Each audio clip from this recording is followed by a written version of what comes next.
अस्सलाम वालेकुम। मेरा नाम है मरीम शहज़ादी और आज का हमारा टॉपिक है history of computer.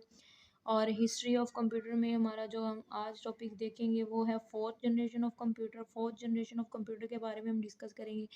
Previous lectures में मैंने बात की थी हिस्ट्री ऑफ कंप्यूटर के बारे में, उसके बाद फर्स्ट जनरेशन के बारे में, उसमें कौन सी टेक्नोलॉजी यूज़ हुई और वो कंप्यूटर्स कौन से थे और उनका टाइम पीरियड कौन सा था, किस दौर में वो यूज़ हुए, उनके बेनिफिट्स और उनमें कौन सी लैंग्वेज यूज़ हुई।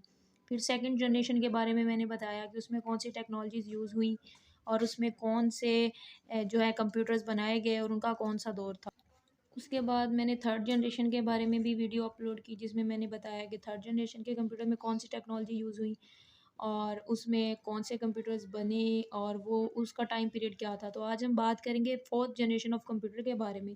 तो चलिए शुरू करते हैं। फोर्थ जनरेशन में के कंप्यूटर्स के बारे में हम बात करते हैं माइक्रो प्रोसेसर के बारे में। माइक्रो प्रोसेसर एक चिप थी जो कंप्लीट प्रोसेसिंग सर्किट थी। ठीक है। फोर्थ जनरेशन के कंप्यूटर्स में माइक्रो प्रोसेसर्स टेक्नोलॉजी का यूज़ हुआ। फोर्थ जनरेशन के कंप्यूटर में माइक्रो प्रोसेसर्स डाले गए। आईटेल के लिए 1971 में टेड होफ ने फर्स्ट माइक्रो प्रोसेसर बनाया। आज के दौर का जो माइक्रो प्रोसेसर है वो एक स्क्योर इंच के इक्वल है। आज के दौर का जो माइक्रो प्रोसेसर है उसका जो साइज़ है वो एक स्क्योर इंच के बराबर है। इसमें मिलियन ऑफ इलेक्ट्रॉनिक सर्किट डाले गए। मतलब फोर्थ जनरेशन में माइक्रो प्रोसेसर का यूज़ किया गया और एक माइक्रो प्रोसेसर में मिलियन ऑफ इलेक्ट्रॉनिक सर्किट डाले गए। माइक्रो प्रोसेसर्स के आने से कंप्यूटर के काम करने की स्पीड, काम करने का तरीका बहुत ही अच्छा हो गया, फास्ट हो गया। कंप्यूटर की स्पीड अच्छी हो गई, कंप्यूटर की वर्किंग अच्छी हो गई। 1971 में टेड होफ ने इसका कॉन्सेप्ट दिया माइक्रो प्रोसेसर्स का। इसको इंट्रोड्यूस करवाया था और ये बहुत बड़ा इनकलाब था कंप्यूटर सिस्टम की फील्ड में।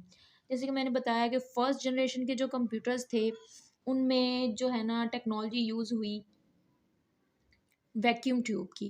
फर्स्ट जनरेशन के कंप्यूटर में वैक्यूम ट्यूब लगाई गई जो जल जाती थी, हीट जनरेट करती थी और टूट जाती थी।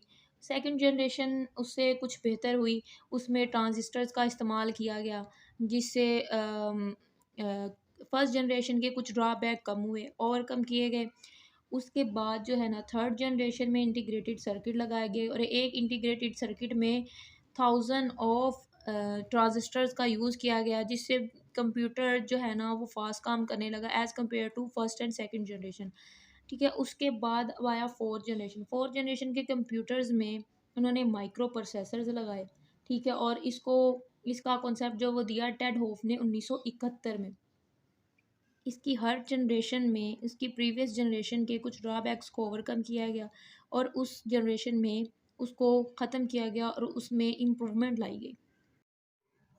आज के दौर में बहुत सारी ऐसी इलेक्ट्रॉनिक डिवाइस हैं जिसमें माइक्रो प्रोसेसर्स का यूज़ किया गया। माइक्रो प्रोसेसर्स माइक्रोवेव ओवंस में यूज़ किए गए, डिजिटल वॉचेस में भी माइक्रो प्रोसेसर्स का इस्तेमाल किया गया। इसके अलावा कार्स में भी माइक्रो प्रोसेसर्स का इस्तेमाल किया। इसके अलावा बहुत सारी ऐसी इलेक्ट्रॉनिक डिवाइसेस हैं जिनमें माइक्रो प्रोसेसर्स का इस्तेमाल किया गया। 4004 आईटेल सीपीयू ये वाला जो कंप्यूटर था, ये प्रोसेसर जो था वो इंट्रोड्यूस करवाया था टेड होफ ने। तो ये तो थी बात फोर्थ जनरेशन के कंप्यूटर्स के बारे में, इस जिसमें कंप्यूटर सिस्टम में बहुत सारी चेंजिंग आई। कंप्यूटर के काम करने की स्पीड, कंप्यूटर के काम करने की सलाहियत, उस काम करने का अंदाज जो था वो बेहतर से बेहतर होता चला जाता गया। जैसे कि माइक्रो प्रोसेसर आए, फिर बाद में इन माइक्रो प्रोसेसर की स्पीड को भी बेहतर से बेहतर किया गया और प्रोसेसर में और ज़्यादा से ज़्यादा बेहतर फीचर्स ऐड किए गए और ये कंप्यूटर को और बेहतर से बेहतर बनाने की कोशिश की गई। आज के दौर में देखा जाए तो प्रोसेसर हमारे मोबाइल फ़ोन में भी प्रोसेसर डाले गए हैं, हमारे सेल फ़ोन में भी प्रोसेसर। कंप्यूटर सिस्टम जो है वो बहुत तेज़ी से काम करते हुए वर्किंग इसकी बहुत ज़्यादा फास्ट हो रही है। प्रोसेसिंग स्पीड बहुत अच्छी हो गई है। ये फोर्थ जनरेशन कंप्यूटर्स में ही सारी चेंजिंग्स आई। तो ये सारी की सारी प्रोसेसिंग जो है वो डिपेंड करती है किसी भी प्रोसेसर पर, उसकी स्पीड पर। तो इससे बहुत ही फ़ायदा हुआ कि आज के कंप्यूटर्स जो हैं वो DEC 10 स्टार 100, ये जो फोर्थ जनरेशन के कंप्यूटर हैं, फोर्थ जनरेशन के कंप्यूटर्स हैं। फोर्थ जनरेशन में दो क्योर एलिमेंट्स का इस्तेमाल किया गया, large scale integrated circuit and very large scale integrated circuit. तो इस क्योर एलिमेंट के चलते ही कंप्यूटर की जनरेशन में चेंजिंग आई। कंप्यूटर की जनरेशन जो चेंज होती रही वो इसी क्योर एलिमेंट्स की बेस पे कंप्यूटर की नई नई जनरेशन आ गई। The time period of fourth generation computer is 1971 to 1985।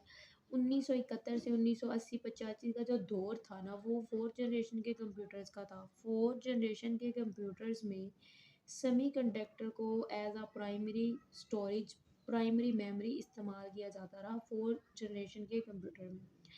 जो फोर्थ जनरेशन के कंप्यूटर में ही माइक्रो कंप्यूटर्स जो डेवलपमेंट जो हुई ना, फोर्थ जनरेशन में हुई। और हमारे जो पर्सनल कंप्यूटर पीसी जो आज हम यूज़ करते हैं, माइक्रो कंप्यूटर, हमारे पर्सनल कंप्यूटर जिनको हम कहते हैं, वो फोर्थ जनरेशन में ही इंट्रोड्यूस हुए। वो फोर्थ जनरेशन के ही कंप्यूटर्स थे जो आज हम इस्तेमाल कर रहे हैं। फोर्थ जनरेशन के कंप्यूटर्स जो थे ना, वो हाई लेवल लैंग्वेज को सपोर्ट करते थे, like C++ and DBMS, database management system. और इस फोर्थ जनरेशन के कंप्यूटर्स में इन लैंग्वेजेस को यूज़ किया गया। फोर्थ जनरेशन में VLC1, VLCI, large very large integrated circuit का इस्तेमाल किया गया, जिसमें 5000 ट्रांजिस्टर्स के साथ साथ बहुत सारे सर्किट्स का भी इस्तेमाल किया गया। इनकी मदद से ही एक कंप्यूटर माइक्रो कंप्यूटर बनना शुरू हो गया। फोर्थ जनरेशन में पीसी जिनको हम पर्सनल कंप्यूटर्स कहते हैं, वो इंट्रोड्यूस हुए, वो आए जिनको ख़रीदना सबके लिए मुमकिन हो गया, और ये साइज़ में बहुत ही छोटे हो गए। पहले कंप्यूटर्स की निस्बत ये साइज़ में बहुत ही छोटे हो गए, पोर्टेबल हो गए। फोर्थ जनरेशन के कंप्यूटर जो थे वो बहुत ही पावरफुल हुआ करते थे, और इनको इनको चलाने के लिए बहुत ही कम इलेक्ट्रिसिटी की ज़रूरत पड़ती थी, बहुत ही कम पावर की ज़रूरत पड़ती थी। इन कंप्यूटर्स में time sharing, real time networking और इसके अलावा डिस्ट्रीब्यूटेड सिस्टम का इस्तेमाल हुआ।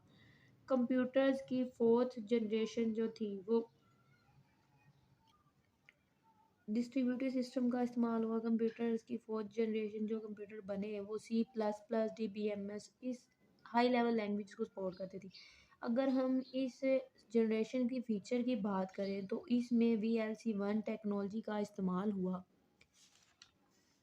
इसके अलावा ये बहुत ही सस्ते हुआ करते थे, जिसकी वजह से इसको हर कोई ख़रीद सकता था। मतलब पहले वाले जनरेशन के जो कंप्यूटर्स थे ना, वो बहुत ज़्यादा एक्सपेंसिव हुआ करते थे। फर्स्ट जनरेशन में देखा जाए, सेकंड को, थर्ड को, तो वो एक्सपेंसिव हुआ करते थे। उनको साइंटिस्ट या इंजीनियर्स, इस तरह के लोग जिनको उनकी ज़रूरत थी, वो ख़रीद सकते थे, आम बंदन को नहीं खरीद सकता था। तो ये हमारे पर्सनल कंप्यूटर जो आज के दौर के कंप्यूटर है, फोर्थ जनरेशन के कंप्यूटर थे, इनको हर बंदा इजीली परचेज कर सकता था। और ये कंप्यूटर बहुत सस्ते हुआ करते थे। ये कंप्यूटर पोर्टेबल हुआ करते थे, यानी आप इनको कहीं भी लेके जा सकते थे, एक जगह से दूसरी जगह। और ये ऐसी जनरेशन थी जिसमें पर्सनल कंप्यूटर्स इंट्रोड्यूस हुए, माइक्रो कंप्यूटर्स इंट्रोड्यूस हुए। तो इन कंप्यूटर्स को चलाने के लिए पहली जनरेशन की तरह एयर कंडीशन रूम्स की ज़रूरत नहीं थी। इसको चलाने के लिए, किसी इसको रखने के लिए किसी भी बड़े रूम की जगह ज़रूरत नहीं थी, किसी बड़े रूम की ज़रूरत नहीं थी। इनमें पाइपलाइनिंग प्रोसेसिंग का इस्तेमाल हुआ।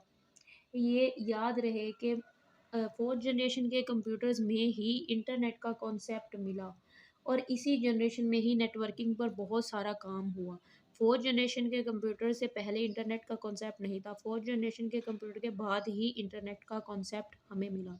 तो आइए हम अब इसको लफ्जी तौर पे पढ़ लेते हैं कि फोर्थ जनरेशन के computers, micro processor were introduce in fourth generation of the computer. Micro processor introduce हुए फोर्थ जनरेशन के कंप्यूटर्स में। The year of 1971 to 1980 are refer as a fourth generation computer.